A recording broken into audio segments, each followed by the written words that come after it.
एक छोटे से शांतिपूर्ण गांव में जो भव्य पहाड़ों से घिरा हुआ था, एक युवक रहता था जिसका नाम रोहन था। बाहर से देखने पर रोहन के पास सब कुछ था, एक स्थिर नौकरी, एक प्यार करने वाला परिवार और सहायक दोस्त। लेकिन अंदर से वह बेचैन और खाली महसूस करता था। एक दिन अपने भीतर की उथल-पुथल को सहन करने में असमर्थ, रोहन ने मार्गदर्शन पाने का निर्णय लिया।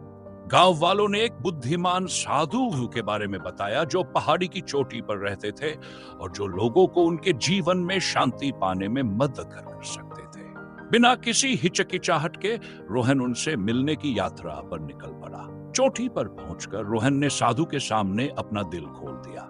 गुरुजी, उसने कहा, मेरे पास वह सब कुछ है जो मैंने सोचा था कि मुझे चाहिए, फिर भी मैं बेचैन और असंतुष्ट हूं। मैं शांति कैसे पा सकता हूं?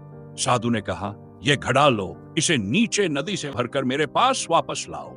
रोहन ने जैसा जैसा कहा गया था वैसा किया, लेकिन जब वो ऊपर चढ़ रहा था तो उसने देखा कि घड़े में एक दरार से पानी टपक रहा था। जब वह साधु के पास पहुंचा तो घड़ा लगभग खाली हो चुका था। गुरुजी, घड़ा टूट गया है, यह पानी नहीं रोक सकता। साधु ने कहा, तो फिर वापस जाओ और फिर से कोशिश करो।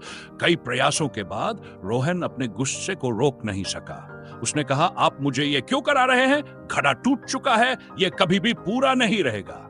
साधु मुस्कुराए और बोले, रोहन, तुम इस घड़े को भरने में इतने मग्न हो गए कि तुम्हारे आसपास की खूबसूरती को देख ही नहीं पाए। क्या तुमने पक्षियों की चहचहाहट सुनी? क्या तुमने ठंडी हवा को महसूस किया?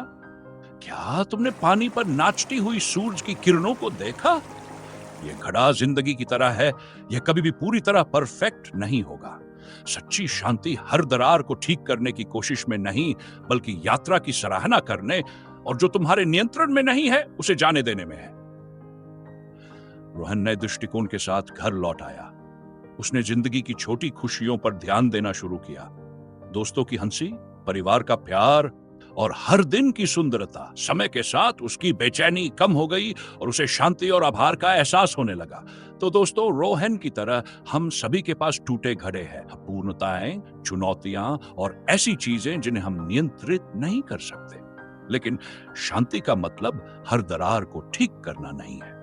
यह यात्रा को अपनाने और वर्तमान पल में खुशियां ढूंढने के बारे में। याद रखें, जिंदगी को सुंदर होने के लिए परफेक्ट होने की जरूरत नहीं है। दोस्तों, ये थी कहानी। मुझे उम्मीद है कि आपको ये पसंद आई होगी।